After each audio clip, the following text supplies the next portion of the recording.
Initially system is placed in the air, initially air में है। ये एक मिरर है बेटा, इसकी फोकल लेंथ 10 है, लेंस की फोकल लेंथ भी 10 सेंटीमीटर है। दोनों के बीच की डिस्टेंस 50 सेंटीमीटर है। ठीक है, दोनों के बीच की डिस्टेंस 50 सेंटीमीटर है। Erect image is formed by the combination, इस कॉम्बिनेशन से जो इरेक्ट इमेज बनेगी उसका मैग्निफिकेशन m1 दे रखा है आपको। और फिर इस पूरे सेटअप को एज इट इज आप किसी मीडियम में ले गए जिसका रिफ्रैक्टिव इंडेक्स 7/6 है। ठीक है, यहाँ पर जो लेंस है उसके मीडियम का रिफ्रैक्टिव इंडेक्स 1.5 दे रखा है। तो आपको मैग्निफिकेशन इसका m2 हो जाता है वहां पे, उसी इमेज का जिसकी बात कर रहा है, इरेक्ट इमेज का। पहले तो ये देखिए इरेक्ट इमेज कौन सी है इसमें, इसको समझिए एक बार। ये आपकी जो इस लेंस से जो इमेज बनेगी डायरेक्ट, वो तो पक्का इन्वर्टेड इमेज बनेगी बेटा, क्लियर है आपको। ये लेंस से जो इमेज बननी है यहाँ पर, इस लेंस से, ठीक है ना, इस लेंस से जो इमेज बनेगी वो लेंस से डायरेक्ट इमेज तो कैसी बनेगी, वो इरेक्ट नहीं बनेगी, इन्वर्टेड बनेगी। ठीक है ना, वो इन्वर्टेड इमेज बनेगी इस लेंस से जो बनेगी। क्योंकि आप देख लो इस लेंस से कितना ज्यादा है, फोकल लेंथ तो 10 सेंटीमीटर ही है, आप तो इसके पीछे लग रहे हो। और वो जो इमेज बनेगी वो मिरर में वापस थोड़ी नहीं गिर रही है रेस, तो सीधी ऐसे जा रही। ठीक है ना, उस इमेज को बनाने वाली रेज मिरर से रिफ्लेक्ट नहीं हो रही है, तो वो इमेज ही बन के रह जाएगी, आगे ट्रांसफर नहीं होगी। और इन्वर्टेड इमेज की बात नहीं कर रहा है, इरेक्ट इमेज की बात कर रहा है। तो इरेक्ट इमेज कौन सी होगी, जो इस मिरर से बनेगी। ठीक है, तो मिरर से भी पहले उल्टी बनती है, लेकिन शायद बीच में लेंस आ जा रहा हो। ठीक है, या इससे बनने के बाद, मिरर से बनने के बाद रेस इधर जाती है, तो फिर वो लेंस में फिर इमेज बनाएगी। तो हो सकता है अब वही इमेज बची और कोई तो बची नहीं। ठीक है ना, क्लियर है आपको। क्योंकि मिरर से भी, केवल मिरर से लेंगे तो वो भी इन्वर्टेड आएगी, क्योंकि ये भी फोकल लेंथ के पीछे रखा हुआ है। तो आपको इरेक्ट इमेज देखनी है, तो इरेक्ट इमेज मतलब पहले मिरर से और फिर लेंस से जो बन रही होगी वही इरेक्ट इमेज होनी चाहिए। तो सबसे पहले मिरर से देखिए आप किस पोजीशन पे बनती है। क्लियर है ना। लिख दूं यहाँ पे, image from lens will not be erect, image from directly from lens, directly from lens will not erect image. ठीक है, तो पहले मिरर से हम पोजीशन लोकेट कर लें कहाँ बन रही है मिरर से। तो मिरर के लिए फार्मूला लगा दें, 1/v+1/u इक्वल टू 1/f, यही होगा बेटा मिरर का, कॉनकेव मिरर का। ठीक है ना, ये जो आपका दिख रहा है कॉनकेव मिरर, इसका फार्मूला यही, 1/v+1/u इक्वल टू 1/f। तो लिख दीजिए इसमें 1/v प्लस माइनस कितना है, 15 सेंटीमीटर है। फोकल लेंथ इसकी कितनी है, फोकल लेंथ -10 है, तो यहाँ से आप v कैलकुलेट करेंगे तो v -30 सेंटीमीटर आ जाएगा। ठीक है, तो एक इमेज तो यहाँ इन्वर्टेड बनी इसकी, इस जगह 30 सेंटीमीटर पे बन रही है, मतलब इससे पहले, क्योंकि ये तो 50 सेंटीमीटर दे रखा है ना। ठीक है, आपको तो 50 सेंटीमीटर दे रखा है, तो उससे पहले ही कहीं इमेज बन रही है। ठीक है ना, उससे पहले ही कहीं इमेज बन रही है यहाँ पे, अब ये इसके लिए ऑब्जेक्ट ट्रीट हो जाएगी। ठीक है, तो नाउ I1, लेट से I1 बन गई है आपकी यहाँ पे। यहाँ पर आपकी ये I1 बोल दो, जो मिरर से बनी है पहले, यहाँ बना लो दोबारा डायग्राम। इससे जो इमेज बनी है पहली, यहाँ पर ये I1 जो इमेज बन रही है, ये आपका लेंस के लिए कैसा ट्रीट होगी, लेंस के लिए ऑब्जेक्ट ट्रीट हो जाएगी I1, इस लेंस के लिए। तो अब आप यहाँ पे लेंस फार्मूला लगा दीजिए। तो क्या होता है लेंस फार्मूला, 1/v-1/u 1/f। ठीक है, तो इससे कितना आ जाएगा आपका। अच्छा ये देखो, ये आपका डायरेक्टली बोल सकते हो आप, 20 सेंटीमीटर पर आ गई, 2f आ गया है, तो आप डायरेक्टली बोल दो ना 2f है। 2f पे आ गई इससे, तो क्योंकि ये आपकी कितनी आ रही है, ये आपकी 30 सेंटीमीटर आ रही है। तो ये डिस्टेंस 30 होगी, बीच में लेंथ दोनों के 50 था, तो ये भी 20, तो इसका 2f कितना है, इसकी फोकल लेंथ 10 है ना अभी। ठीक है ना, तो आप डायरेक्टली बोल सकते हो कि 2f पर आ गई, तो वापस 2f पर ही बन जाएगी, इधर इरेक्ट बनेगी। इसलिए यही वो इरेक्ट इमेज है। बट मैग्निफिकेशन, टोटल मैग्निफिकेशन कैसे देखते हैं बेटा, ध्यान रखो, पहले इससे मैग्निफिकेशन हुआ, फिर इससे हुआ। तो लेंस का जो मैग्निफिकेशन आ रहा है वो तो कितना आ रहा है, 1 आ रहा है, क्योंकि ये आपका 2f पर है, इधर जो इमेज बनती है सेम हाइट की होती है। तो टोटल मैग्निफिकेशन हमेशा ध्यान रखो इस तरीके से देखते हैं, मैं आपको यहाँ बता रहा हूँ, m1 × m2, इस तरह मल्टीप्लाई करते जाते हैं जितने भी मैग्निफिकेशन हो। क्योंकि आपको टोटल का मतलब height of image upon height of object होगा, फाइनल इमेज। समझ रहे हैं आप ऐसा क्यों बोल रहा हूँ, क्योंकि आपको इसका मतलब क्या होगा, फाइनल इमेज होगा ना। देख लो एक बार, ऐसा क्यों बोल रहा हूँ कि मैं टोटल मैग्निफिकेशन आपका M1 M2 ऐसा क्यों कह रहा हूँ?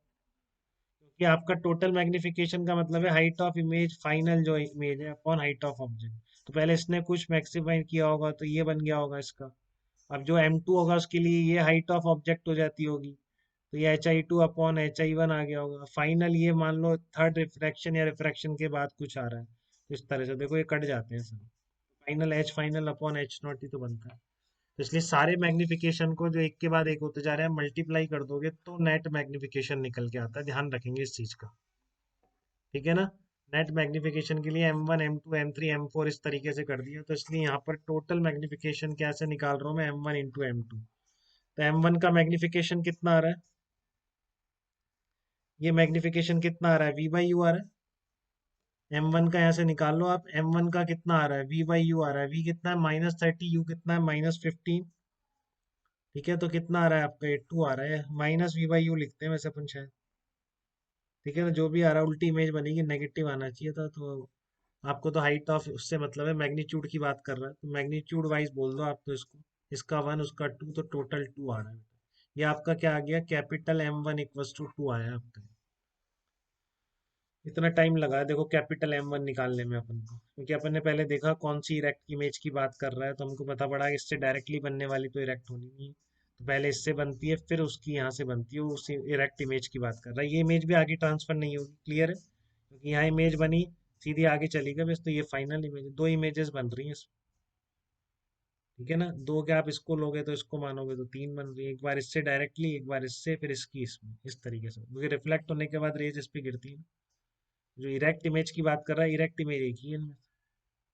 ठीक है, इन तीनों इमेज में से एक ही इमेज इरेक्ट है, ये वाली, तो इसके मैग्निफिकेशन की बात हो रही है। कोई तकलीफ नहीं किसी को भी।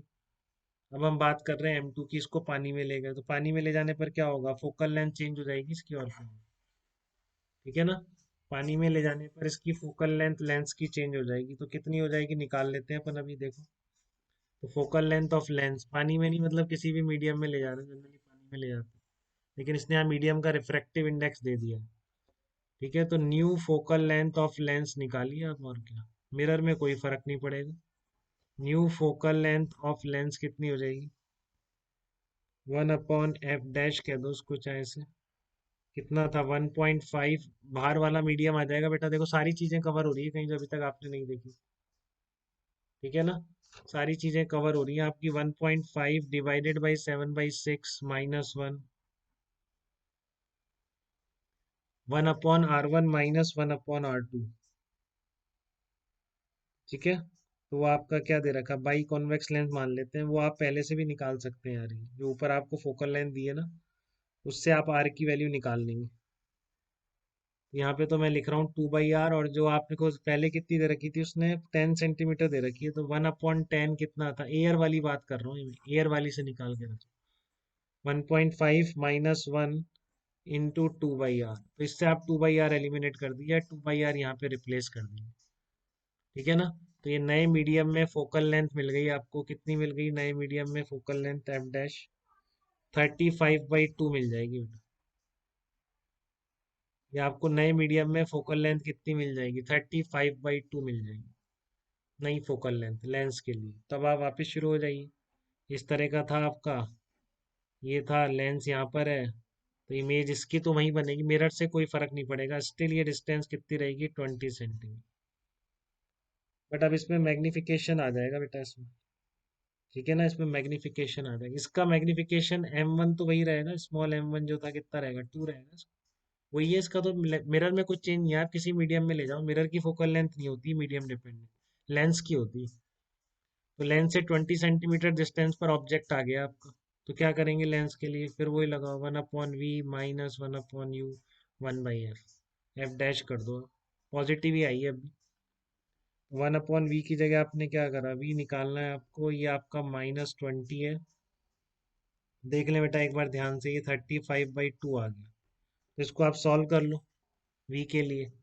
तो V कितना आ जाएगा? 35 × 4 आ जाएगा। तो अब M2 निकाल लो आप, मैग्नीट्यूड की बात कर रहे हैं तो साइन वाइन उनको पता है सब।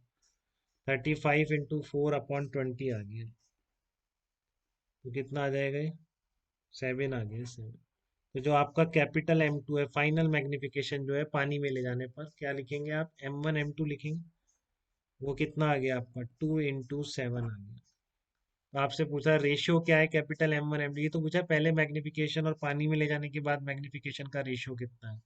तो आपके पास M1/M2 कितना आ जाए? पहले 2 था, M2/M1 पूछा, इंटीजर टाइप क्वेश्चन था ये। M2/M1 तो 2 × 7/2 कितना आ जाएगा? 7 आंसर हो जाएगा। ये है रेशियो फाइनल। ठीक है, तो पानी वानी में ले जाए तो आप लेंस का जरूर चेंज कर दीजिए। बाकी कई बातें इस क्वेश्चन में पता पड़ी हैं, आप ध्यान रखिए उन सब चीज़ों की। ठीक है। एक तो इसमें देखना था इरेक्ट इमेज कौन सी, तो तीन में से एक इमेज इरेक्ट है बस। तीन में से एक इमेज इरेक्ट है। तो मीडियम ले जाने पर लेंस का नेचर वेचर कुछ चेंज नहीं हुआ है, क्योंकि आप देख रहे हैं फोकल लेंथ फिर से पॉजिटिव ही आई। तो इसलिए सारी चीजें वही तीन इमेज वाली बात सब वैलिड रहेगी, जस्ट फोकल लेंथ इसकी चेंज हो गई। तो पहले जो इसके 2f पर आ गया था, जिससे आपने इसका मैग्निफिकेशन डायरेक्टली 1 बोल दिया था, अब डायरेक्टली 1 नहीं बोला। कैलकुलेशन भी इतनी ज़्यादा नहीं है, अच्छा क्वेश्चन है। आपको कोई डाउट है तो इसमें बताइए, दोनों केसेस में पानी में ले जाने पर ही हवा में रखने पर।